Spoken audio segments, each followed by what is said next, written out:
Good morning to all. Today class we are going to discuss about the Einstein coefficients.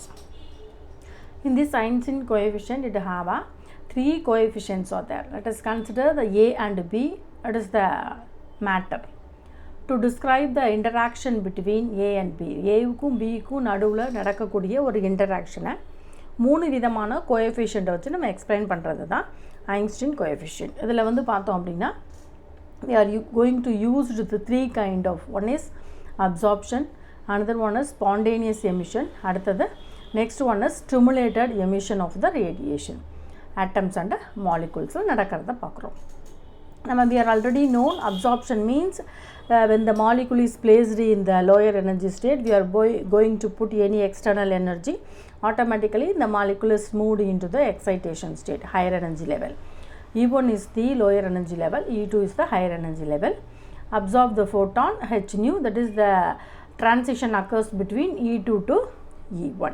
Okay, this Einstein of absorption coefficient, the probability per unit time for this process is proportional to the spectral energy density or photon density in kuda solla of radiation rho b.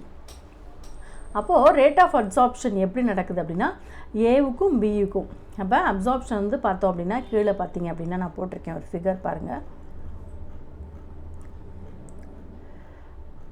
The number of transitions between from E1 to E2, that is equal to E2 to E1. Okay, E1 is the lowest energy state, E2 is the higher energy state, N1 is the number of atom present in or molecule present in the lower energy level N1, N2 is the number of atom is present in the higher energy state.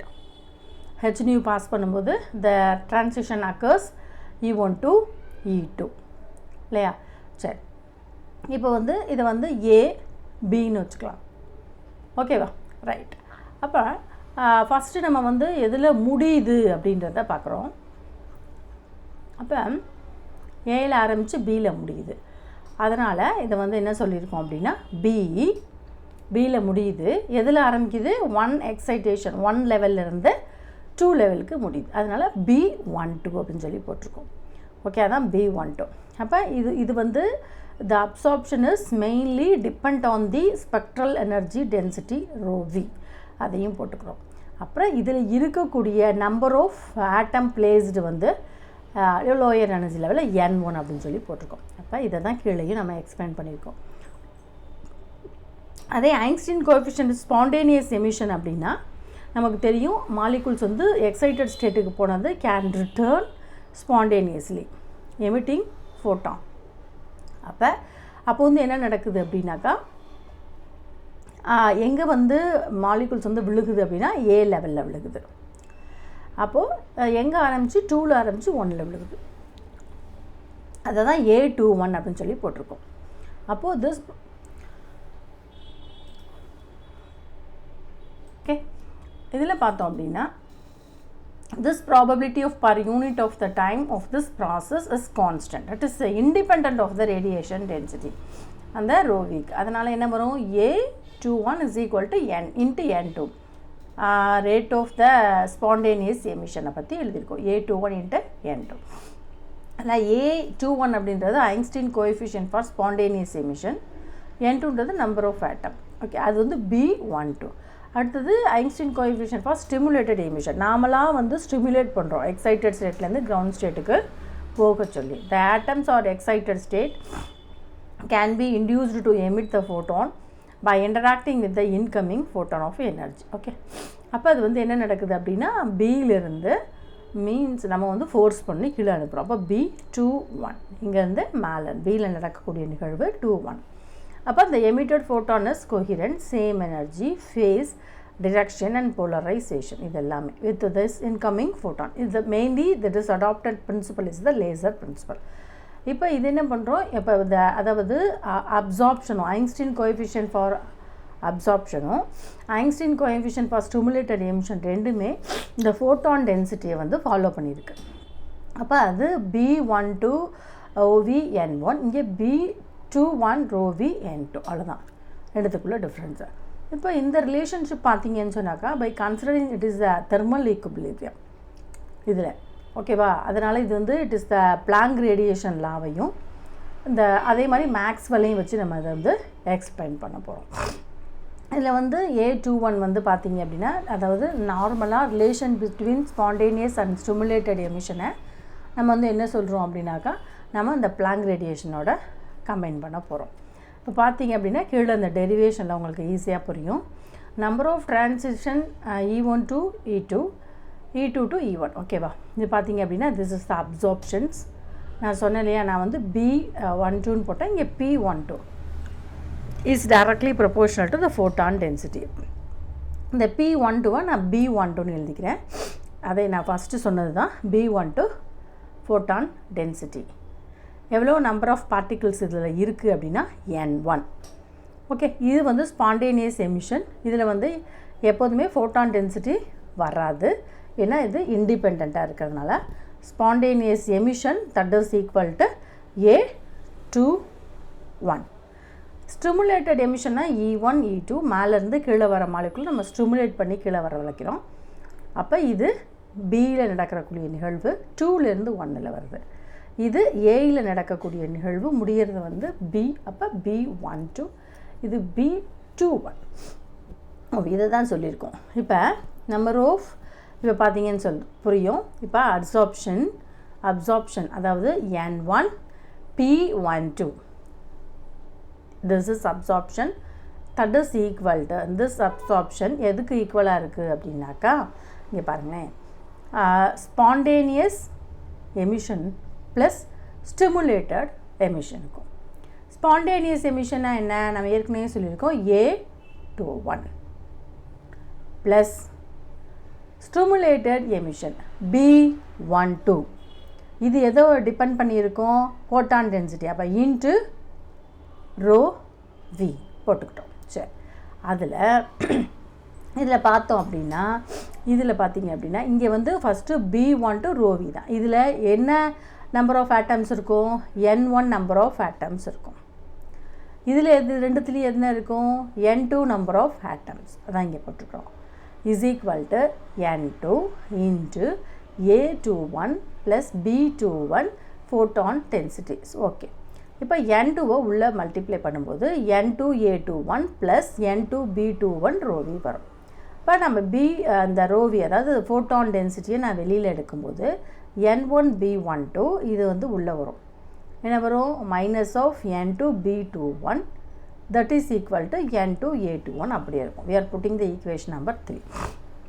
நம்ம photon டென்சிட்டியை calculate பண்ணும்போது that is equal to N2A21 divided by N1B12 minus N2B21 வருது. This is the fourth equation. We are going to both numerator and denominator B12 N2வால் multiply பண்ண போகிறோம். அப்போ ஆட்டோமேட்டிக்காக பார்த்தீங்க அப்படின்னா இந்த N2வும் இந்த N2வும் கேன்சல் ஆகிடும். அப்போ ரிமைனிங் இருக்கிறது A21 B12. மேலே கீழே பார்த்தீங்க அப்படின்னா அதே மாதிரி தான் இதுவும் கேன்சல் ஆகிடும். அப்போ N1/N2 இங்கே வந்து பார்த்தீங்க அப்படின்னா N2/B21 divided by B12 வரும். Okay, A21 B21 divided by N1/N2. LCM எடுத்து போட்டோம்னா இது நமக்கு தெரியும். இல்லை தனித்தனியாக எடுத்து எழுதிக்கலாம். N1 B12 அப்போ N2 கேன்சல் ஆகிடும். ரிமைனிங் இருக்காது B12 B12 B1 B12 cancel ஆகிடும். N1 N2 இருக்கும். இதில் பார்த்தீங்க அப்படின்னா N2வும் கேன்சல் ஆகிடும். B21 B12 இருக்கா. சரி, we are introducing this equation N1/N12க்கு பதிலாக போல்ஸ்மேன் கான்ஸ்டன்ட் லாவை வச்சு டிஸ்ட்ரிபியூஷன் லா வச்சு நம்ம பண்ண போகிறோம். நம்ம பார்த்துருப்போம் கிளாசிக்கல் அந்த தியரிஸில் பார்த்துப்போம். ஸ்டாட்டிஸ்டிக்கல் தெர்மோடைனமிக்ஸில் we are using this equation. N is directly proportional E the power of E divided by KT. E means the state lower எனர்ஜிலேருந்து ஹையர் எனர்ஜிக்கு போகிறது, ஹையர் எனர்ஜிலேருந்து லோயர் எனர்ஜிக்கு போகிறத நம்ம எழுதிப்போம். N அப்படின்றது number of atom is placed in the lower energy higher energy. அப்போ N1/N2 that is equal to E power E2 minus E1 divided by K2. இப்போ இந்த E2 மைனஸ் E1 நம்ம ஹெச்னியூமா ஃபோட்டான் அது இல்லையா, அப்போ நான் ஹெச்னியூன்னு போட்டுக்கிறேன் டிவைடட் பை KT. இந்த சிக்ஸ்த்து ஈக்குவேஷனில் நான் போய் இந்த இடத்துல சப்ஸ்டியூட் பண்ணுறேன்.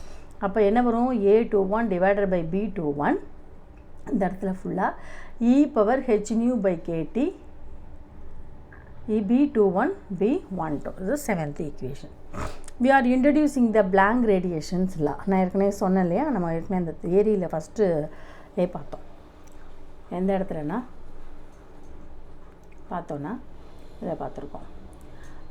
Using the blank radiation law by considering the thermal equilibrium with the blank radiation law. அப்போ இந்த blank radiation law அப்படின்னா என்ன அப்படிங்கும்போது பார்த்தோம் அப்படின்னாக்கா இது அந்த இதோட photon density value that is equal to 8 by h mu 3 divided by c3 into 1 by e power h nu by kt minus 1. இந்த equation நம்ம எடுத்துக்கிறோம். We are going to compare 7 and 8. இந்த rho v இருக்கிறது rho v இருக்கு. இங்கே பாரு a21 by b21 a21 divided by b12 இருக்கிற இடத்துல இங்கே என்ன இருக்குது 8 pi h nu mu 3 divided by c3 இருக்குது. ஓகேவா, ரைட்டு. இது டிவைடர் பை இந்த இடத்துல EH nu by KT EH nu by KT. Okay, 1 by. அப்போ இது மேலே போகும்போது அடிபட்டுடும் இதுவும் இதுவும். இந்த -1 இருக்கிற இடத்துல என்ன இருக்குது B21 B12. இப்போ பார்த்தீங்கன்னா B21 divided by B12 is equal to 1 and A121 divided by B12 is equal to 8 by h mu 3 divided by c3. இல்லை இப்படி போட்டுக்கலாம், A21ம் A12ம் ஒன்று தான் அப்படின்னு நம்ம சொல்கிறோம். இப்போ B21 அப்படின்றது நம்ம பார்த்தது ஐன்ஸ்டீன் அப்சார்ப்ஷன் கோஎஃபிஷியன்ட். B12 அப்படின்றது முன்னாடி பார்த்தா தெரிஞ்சுக்கும். B12 அப்படின்றது Einstein absorption.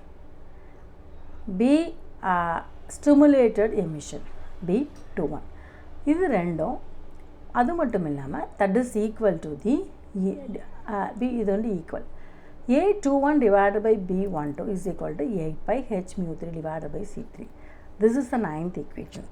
This equation is known as the Einstein relationship or Einstein coefficient equation for the three kind of absorption, stimulated emission and spontaneous emission equation. Okay, இந்த வீடியோவில் உங்களுக்கு எதுவும் doubt இருந்துச்சு அப்படின்னா கீழே உள்ள கமெண்ட் பாக்ஸில் கமெண்ட் பண்ணுங்கள்.